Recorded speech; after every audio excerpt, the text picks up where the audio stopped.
자, 오늘은 친생부인 허가 청구에 대해서 한번 살펴보도록 하겠습니다.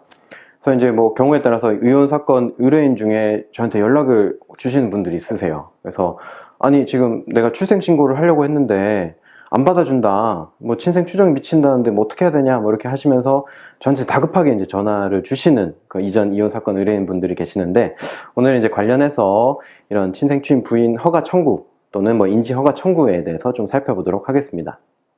친생 추정에 대해서 한번 살펴보자. 그러면 아내가 혼인 중 임신한 자녀에 있어서는 남편의 자녀로 이제 추정이 되겠죠. 그리고 혼인이 성립한 때로부터 200일 이후에 출산한 자녀 같은 경우에는 혼인 중에 임신한 것으로 추정이 되겠고, 혼인 관계가 종료된 때로부터 300일 이내 이제 출산한 자녀의 경우에 있어서는 이전 혼인 중 임신한 것으로 추정이 되겠습니다. 자, 어머니와 자녀 사이에 이런 모자 관계는 출산이라는 행위를 통해서 너무나 명확하게 확인이 가능하겠죠. 다만 이제 아버지의 경우에 있어서는 외적으로 이제 확인되는 부분이 아니다 보니까 일정한 경우에 있어서 자녀를 친생자로 추정해서 당연히 이제 부자 관계를 성립하는 것으로 인정을 하되, 다만 이제 사실관계가 다른 경우에 있어서는 친생 부인의 소호 제기를 통해서 친생 추정을 배제하도록 이제 규정이 되어 있었습니다.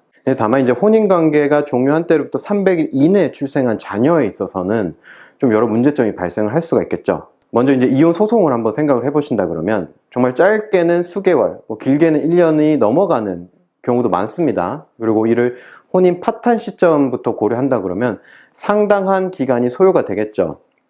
그 과정에서는 충분히 이제 다른 사람을 만날 수도 있고 뭐 임신도 하고 출산을 할 수가 있을 텐데요. 또 한편으로는 이제 그 친자 관계 여부를 확인함에 있어서 유전자 검사 기술이 너무나 발달이 되어 있어서 너무나 쉽게 친자 여부를 확인할 수가 있는 부분입니다. 현재에 있어서는.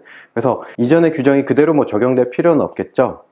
따라서 이제 2015년 헌법 불합치 결정이 있은 이후에 민법에서는 이런 친생 부인의 소호 제기 이외에도 보다 이제 쉽게 친생 부인 허가 청구라든지 인지 허가 청구를 통해서 친생 추정을 배제할 수 있는 제도를 신설하게 되었습니다. 과거 이제 친생 부인의 소호에 있어서는 전 남편을 상대로 이제 소호 제기를 하다 보니까 출산 사실이 알려질 수밖에 없고, 또 한편으로 이제 전 남편 상대로 소송상 뭐 다퉈야 되는 부분, 그리고 이제 시간에 있어서도 뭐 송달이라든지 재판에 따라서 상당한 기간이 소요될 수밖에 없었죠. 다만 이제 2018년 2월 1일부터는 어머니나 전 남편의 경우에는 친생 부인 허가 청구를, 그리고 생부의 경우에는 인지 허가 청구를 통해서 당사자 없이 보다 손쉽게 이러한 청구를 가능하게끔 되어 있습니다. 다만 이제 무작정 이게 다 가능하냐라고 했을 때는 일단 아니죠. 그래서 관련 조문을 한번 살펴보도록 하겠습니다. 자, 이제 두 개 조문을 한번 같이 살펴보시죠. 그래서 이제 친생 부인 허가 청구와 관련해서 어머니 또는 어머니의 전 남편은 이런 친생 추정이 미치는 경우에 있어서 친생 부인 허가를 청구할 수 있다.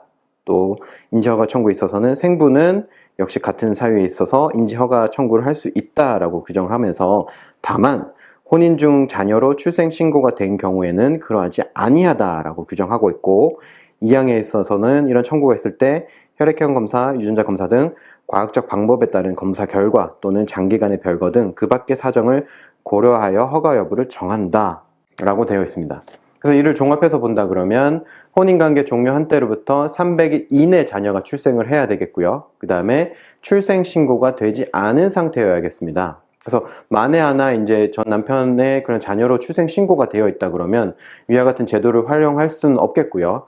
원칙으로 다시 돌아가서 친생 부인의 소호를 제기할 수밖에 없다라는 부분을 좀 명심하셔야겠습니다. 자, 다음 준비할 사항으로는 뭐 혼인관계 증명서, 가족관계 증명서, 주민등록 초본 뭐 등등 이런 기본적인 서류가 있겠고, 자녀의 출생 증명서도 제출돼야 되겠죠.